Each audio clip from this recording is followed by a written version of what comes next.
Hello and welcome to Misty 101 podcast. Earn extra money online, get paid $30 per hour for easy tasks. When the pandemic hit, all my freelance work was cancelled or delayed. Like many, I was facing months without any income and it was such a shock. I got by for a few months and exhausted my savings while being super frugal, not that there was much to do in lockdown. Then I found out about the concept of beer money, which you can earn on websites from cashback, surveys, and doing quick tasks. My first thought was of the fake gurus saying you can make millions online with easy tricks and hacks. This is not that. I found actual people on forums online making a good couple of $100 a month from their beer money earnings. Thinking it was too good to be true, I signed up for a few sites using people's referral links. Most of them gave me some kind of sign-up bonus, e.g. £10 Amazon voucher. To be honest, a lot of the sites were a waste of time. But some made me some decent money. In a couple of months of dedicating a few hours a day to these sites, I was making $750 minus $1,000 a month. Your earnings will depend on the current offers, how much time you spend on each site, and also a degree of luck.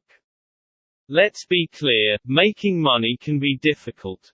It's hard to find a steady job, and freelance work takes more time to build up than people think.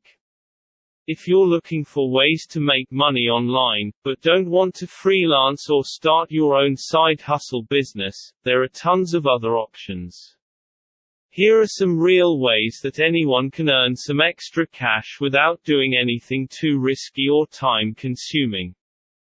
Before we start, I want to make it clear that none of these are going to make you a millionaire overnight, or at all, like ever. But if you are like me, and found yourself out of work because of the pandemic, then some of these sites can be an absolute lifesaver and at least help pay for your gas or groceries. Surveys. Honestly, I have done the hard work for you with surveys. I have tried multiple sites over the past few years, and most of them are incredibly frustrating and you are lucky to come away with any money at all. The issues include high withdrawal fees, disqualifying you from surveys halfway through, lower than expected pay, etc. The point is, just use Prolific. It's the only survey site I have found that has a great balance of interesting studies, good pay, and a low minimum withdrawal of $5. For things you purchase anyway, cashback is great. But that's not what I am talking about here. I am talking about free cashback. Sites like OhMyDash will pay you for signing up for a free trial or ordering freebies from websites. Just set a reminder in your calendar to cancel the trial before it's over. A lot of the tasks on cashback sites can be really easy and quick, although you might have to pay a few bucks up front and then receive much more back in time, but it's a nice one to forget about and then see money in your account a couple of weeks later. User testing. This is probably my favorite of the bunch. Websites that pay you to record yourself testing apps or websites, and they ask you questions about your experience. I like user testing, and should really use it more. Tests there pay $10 for every 20-minute test. If you are into web design, you will probably find it quite interesting too.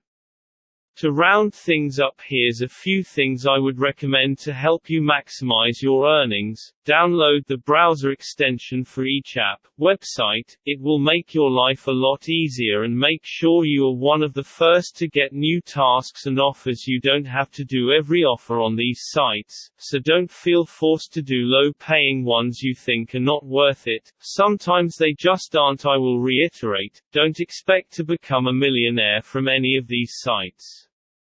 Happy earning. Smoking hot, Kazakh bodybuilder who married a sex doll has fallen in love with an ashtray, wants to add fake vagina to it. Savage, Kazakh bodybuilder who hit the headlines for marrying his sex doll has fallen in love with a large ashtray he saw in a club, lauding its brutal scent, and the touch of metal on my skin. Yuri Toliko wants to add a fake vagina to a hole in the black receptacle, which he swooned for during a photoshoot little more than 9 months after marrying a sex doll in a touching ceremony. The hulking pansexual 36-year-old has filmed himself sniffing and cradling the ashtray, although the half-naked beefcake explained that he could not show all of its contents and his caresses, because of rules imposed by Instagram. "This is a big ashtray in a smoking room in a club," explained the randy lover of sex dolls Lola and Luna. "At first, I just arranged a photoshoot with it. But then it began to attract me. I wanted to touch it again, smell it. I love its brutal scent, the touch of metal on my skin. It's really brutal. I also like that it has a story, that it's not new, that it has served many people and continues to serve them." Tolichkin, who variously describes himself as a savage, muscle man, and athlete, who is hotter than hell, says he has persuaded the owners of the ashtray to let him explore the relationship privately. "A couple of days ago, I was allowed to be alone with it during it off hours," he revealed. "I really liked it. I want to ask them to give it to me sometimes at night. It will look great in my harem, my babies will be happy. Lola and Luna will support it. However, I don't want to buy a new ashtray or that they give it to me forever. I want it to continue to work, to benefit people. I love this story. I can also insert an artificial vagina in the tube into the hole. What do you think about it? And how will they let me be its boyfriend?" His ashtray romance is not the only thrill Tolichkin has shown off recently to his vast following of more than 108,000 on the social media platform, many of whom will be looking forward to updates on his latest burning desire. After relaxing in a park after a paintball session in a tiny pair of blue pants on Tuesday, Tolichkin shared a clip from a club on Wednesday in which sex doll Luna was part of his saucy act for the first time. "Luna has earned her first money," he reported in footage that showed Tolichkin sidling up to the horizontal doll and removing a sheet from atop the flame-haired, stiletto-wearing mannequin. Alas, the proponent of surreal sexuality again had to tell viewers that the footage had been cut short due to censorship, directing fans to his Telegram channel to witness the full performance. Tolichkin issued a call to arms to his followers alongside his first photoshoot with the ashtray last month, when he placed the object between his open legs while topless. "I want to reach out to people who consider themselves beautiful," he said, writing after a fan told him they were sad about the prospect of being perceived as ugly. "Please do not offend other people, do not tell them that they are fat, ugly. You have no idea how much it hurts them. Don't just do this because you are lucky to be beautiful. You're just in luck, appreciate it. I also want to tell people who consider themselves ugly, believe in yourself. Very often you are very nice, sincere and it is good to be with you. In fact, you are also beautiful, just once for some reason you decided otherwise. *CK all the beauty templates. I'll tell you that as a child I was often teased, people laughed at me. I was a pretty boy but I didn't know it. Nobody told me this and I didn't believe in it. As I grew older, I began to hear more often that I was handsome. But I still didn't believe in it for a long time. However, over time, I believed it, and you can believe. Know that your inner beauty is important to me. Taliban night letters warn those who helped West surrender or die. The Taliban are pinning chilling night letters to the doors of those they accuse of working for the Crusaders. The notes order their victims to attend a Taliban-convened court. Failure to do so will result in the death penalty. One of those to receive a warning was Naz, a 34-year-old father of 6 whose construction company helped the UK military build roads in Helmand and the runway at Camp Bastion. He had applied for sanctuary in Britain under ARAP, the Afghan relocation program, but had been rejected. Naz said yesterday, the letter was official and stamped by the Taliban. It is a clear message that they want to kill me. If I attend the court, I will be punished with my life. If I don't, they will kill me. That is why I am in hiding, trying to find a way to escape. But I need help. Another victim, a former British military translator, was warned he was a spy of the infidel and must give himself up or pay with his life. A third night letter warned the brother of an interpreter that he had been sentenced to death for sheltering him, while a fourth was found in the shoe of an ex-British military translator as he left prayers at a mosque. The letters are a traditional Afghan method of intimidation. They were used by Mujahideen fighters during the Soviet occupation and then by the Taliban as both a propaganda tool and a threat. Often used in rural communities, they are now being widely circulated in cities. Those received by former British translators are designed to both spread fear and compliance with Taliban directives with threats of violence or death if demands are not met. As in Naz's case, that usually involves an interpreter surrendering to a Taliban court. Sher, 47, worked on the front lines in Helmand and qualified for relocation. But he was unable to force his way through the airport to board an evacuation flight.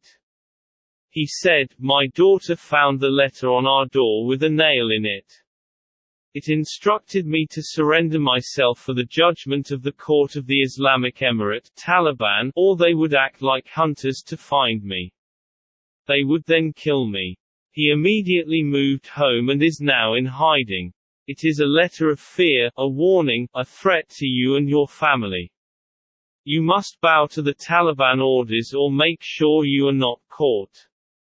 I thought I would escape on a British flight and was called 3 times to the airport but could not make it through the people. Now I am trapped and people have seen the letter on my door. It is a mark of the Taliban on my family. For Naz, the letter was specific. It named his father and their village and was stamped by the Islamic Emirate. The warning said he had been a slave of NATO forces and had ignored warnings to stop working with them. He was ordered to present yourself to the court, otherwise it would be forwarded to the Sharia Court of Appeal where the judgment of death penalty will be passed in your absence. This would be the path you have chosen for yourself. Naz said, the message of night letters is clear, you must comply or die. We have moved but we can't keep moving. We must escape. Schools will need to reintroduce tougher COVID measures in weeks, warn unions. Hundreds of schools will be forced to reintroduce tougher COVID measures within weeks, teaching unions claimed as pupils begin to return to the classroom. With many schools restarting this week after the summer holidays, families have been warned to expect significant disruption to learning by the end of September because of a rise in cases. The country's largest education unions said the removal of many of the mitigations in place in classrooms last year, including bubbles and face masks, will fuel the surge. Some have also expressed concern that head teachers could face significant pressure from anxious parents to reimpose measures should large numbers of pupils test positive. However, the government is insisting that the vaccination program has helped turn the tide and there is a need to balance COVID measures against ensuring schools return to near normality after 18 months of disruption. On Monday night, Mary Boustad, the Joint General Secretary of the National Education Union, told The Telegraph, "We have much higher prevalence now in the community than it was. So we're going in with much higher rates of prevalence into schools where we are relying on one mitigation, which is lateral flow testing. In Scotland, they have not abandoned the safety precautions, they have still maintained social distancing where possible, they are still, in secondary schools, using masks. My prediction is that very shortly we are going to see schools all over the country in their hundreds having to operate contingency frameworks. But what you're doing there is shutting the stable door after the COVID horse has bolted. The majority of schools in England reopen over the next fortnight, with many staging staggered returns from Wednesday. In order to reduce COVID outbreaks in classrooms this autumn, the Department for Education (DfE) has asked schools to conduct 2 on-site tests for every pupil at the start of term, with parents then asked to continue swabbing from home.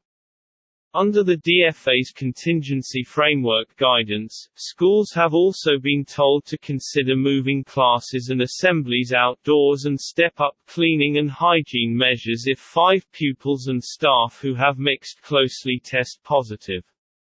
However, if further action is advised by local public health teams, schools have been told they could be asked to temporarily reinstate face coverings indoors and, in extreme cases, restrict attendance, although the guidance stresses that must be short-term and at last resort. In an attempt to try and control the spread, a number of head teachers have already imposed tougher infection controls. They include cutting the number of lessons taught per day in order to reduce mixing between staff and pupils and encouraging pupils to wear masks. Concerns are being fueled by the current COVID surge in Scotland, where the earlier return of pupils has coincided with a sharp increase in infections among young people. In England, pupils are heading back to the classroom at a time when virus incidence among young people is almost 5,000% higher than during the same period last year. While 132 people aged 5 to 19 were testing positive each day on average between August 16 and 24 last year, this year the figure currently stands at 6,471. DfE officials acknowledge that another rise in COVID infections is likely, but argue that the high uptake of vaccines will help offset the removal of other mitigations and that the ending of bubbles will mean there is still less disruption. Jeff Barton, head of the Association of School and College Leaders, said, "What happened at the end of term was that there were still a lot of mitigations in place, bubbles, face coverings in social areas, social distancing where possible. To move from that to pretty much nothing apart from lateral flow tests during the first 6 days does need explanation, I think." Echoing his concerns, Paul Whiteman, General Secretary of School Leaders Union NAHT said, "The concern is that the government has removed nearly all of the mitigations we had when schools broke up. It could put school leaders in an awkward position with parents who may not understand all the changes the government has mandated." On Monday, a DfE spokesman said, "We have provided additional funding to cover exceptional costs such as staffing and cleaning that schools faced during the pandemic, and have invested directly in schemes such as £25 million to provide schools with carbon dioxide monitors to help improve ventilation." Visit Misty101.com for great offers, blogs and free delivery. To be truly British, the country needs to stay largely white. Really, Lionel Shriver? They have seen the passing of the American Indian and the buffalo, and now they query as to how long the Anglo-Saxon may be able to survive. So wrote William Ripley in an essay for The Atlantic Monthly in 1908. Ripley was one of America's most renowned academics, professor of political economy at Columbia University and of economics at MIT. By the early 20th century, his chief preoccupation had become the fear that white people, which, to the American elite at least, meant Anglo-Saxon, were vanishing from the population. Whereas, until about 20 years ago, our immigrants were drawn from the Anglo-Saxon or Teutonic populations of northwestern Europe, Ripley wrote, they have swarmed over here in rapidly growing proportions since that time from Mediterranean, Slavic, and Oriental sources. He was worried that Anglo-Saxons were showing a low and declining birth rate, while the immigrant horde has continued to reproduce upon our soil with well-sustained energy. For Britain to remain Britain, it has to remain predominantly white.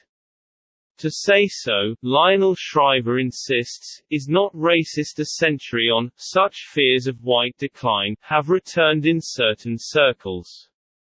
Until recently, issues of white identity, and of white decline, were confined to the far-right fringes, where notions such as that of the Great Replacement, the belief that white people are being driven out of the homelands, flourished.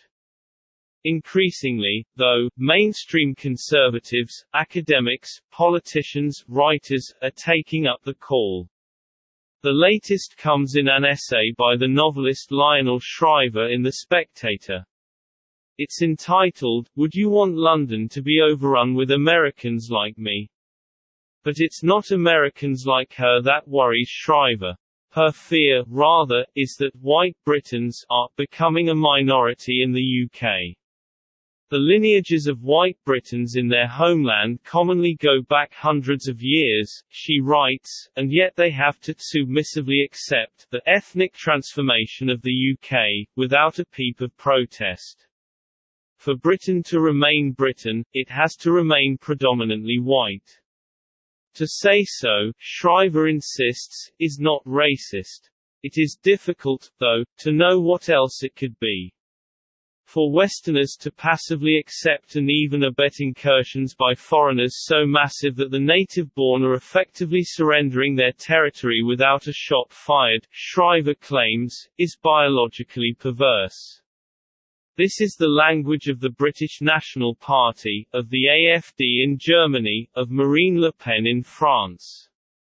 To describe immigration as incursions by foreigners, to view black or brown people moving into your town as surrendering one's territory, and to regard non-white immigration as biologically perverse, is not just to stray into racist territory, it is to jump head first into the swamp. There are legitimate arguments to be had about immigration. I am more liberal about immigration than most, but I have long argued that we should not, as many do, dismiss those calling for tighter controls as racist. Some are, most probably not. Conservative proponents of tighter controls react with fury at the charge that their arguments may be racist, insisting they are concerned purely about numbers. Increasingly, though, the question of race has become explicit.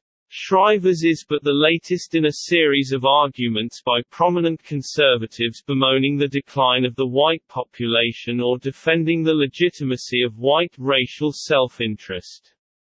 Many conservatives argue that in their obsession with white decline, they are speaking for working-class white people, whose views have been neglected by the metropolitan elite. Yet 9 out of 10 Britons disagree with the claim that, to be truly British you have to be white. 2/3 of Americans think that the declining share of white people in the U.S. population is neither good nor bad. On both sides of the Atlantic, ordinary people seem more rational about whiteness than does Shriver. White declinists are using working-class white people as alibis for their own prejudices. Related, I'm a cricketer, what makes me different? England's black players on racism and exclusion. One of the ironies in all this is that many of those who most worry about white decline are also among the most strident critics of identity politics. Taking part in a debate in defense of the proposition that identity politics is tearing society apart, Shriver argued that she had been a fierce advocate of the U.S. civil rights movement because its goal was to break down the artificial barriers between us, and to release us into seeing each other not as black or white, but as individual people. The color of my skin, she added, is an arbitrary accident. The boxes into which I have been born are confinements I have struggled to get out of, and I would wish that liberation to everyone else. Except, it seems, if you are a non-white immigrant. Then, the arbitrary accident of birth becomes an essential feature of one's identity. The artificial barriers between us need to be emphasized, the confinements of ethnic boxes maintained and people seen not as individuals, but as black or white. Such double standards are not peculiar to Shriver.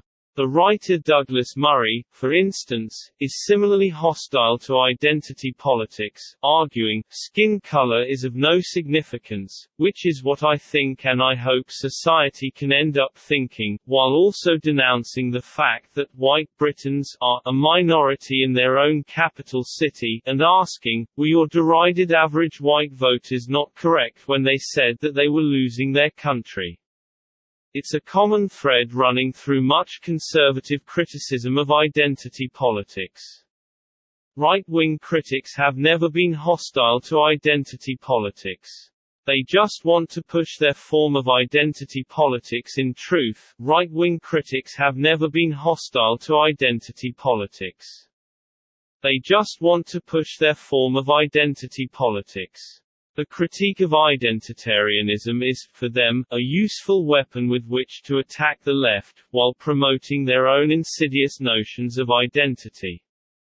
Meanwhile, many on the left, who rightly condemn the racism of the white declinists, are themselves drawn to defend their own version of identity politics, not recognizing that in doing so they make it easier to rebrand racism as white identity politics. For both right and left, whiteness has come to acquire an almost magical quality. On the one side, whiteness is something to be protected, something too little of which transforms British communities, and mysteriously makes them less British. On the other, whiteness has become an embodiment of privilege or wickedness and racism seen not in social or structural terms but in the inherent qualities of being white. It's an obsession that replaces political argument with magical thinking and gives new legitimacy to bigotry. Racism matters. Whiteness does not. Woman journalist who made history after interviewing Taliban spokesperson flees Afghanistan. The reporter who interviewed a Taliban spokesperson after they seized power this month has fled Afghanistan as questions linger over the future of female journalists in the country. Beheshta Argan of Tolo News, Afghanistan's only international channel, interviewed Taliban spokesperson Maulawi Abdulhaq Hamid on 17 August and grilled him over concerns over women's rights following the Taliban's seizure of power in Kabul and the collapse of Ashraf Ghani's government that week. The interview was broadcast live on the channel and created a stir as Muzargan was the only Afghan female journalist to interview one of the fighters of the group. 2 days later, she also interviewed Malala Yousafzai, the activist who survived a Taliban assassination attempt, in what Tolo described as the first time that Ms. Yousafzai had ever been interviewed on Afghan TV. However, the 24-year-old journalist has now fled the country, according to CNN, because she felt it was dangerous for her to continue living in Afghanistan. She reportedly left on a Qatari flight on Tuesday with other members of her family. On Sunday, CNN anchor Brian Patrick Stelter featured Muzargan's story on his show Reliable Sources, where he shared what she had to say about leaving the country last week. "I left because, like millions of people, I fear the Taliban. Muzargan said that she took the step of posing tough questions to the Taliban because someone had to. "It's so difficult, but I did it for Afghan women," she was quoted by CNN as saying. "I told myself, one of us must start." Taliban has claimed that women can continue working and their rights will be respected as per Islamic Sharia law. However, recent reports coming out of the war-ravaged country have not been encouraging. Muzargan told CNN, "If the Taliban do what they said, what they promised, and the situation becomes better, and I know I am safe and there is no threat for me, I will go back to my country and I will work for my country. For my people." Tolo owner Saad Mozani told CNN that most of the independent outlet's well-known reporters have fled over safety concerns. "We have the twin challenge of getting people out because they feel unsafe, and keeping the operation going," Mr. Mozani told CNN. Welcome back, this is Misty101.com podcast. Visit www.misty101.com for great offers, read reviews and blogs, free shipping and great service, subscribe and get notification of new offers and discounts. Stay tuned. We hope that you have enjoyed the show. We thank you for being with us and your support. Goodbye till next time.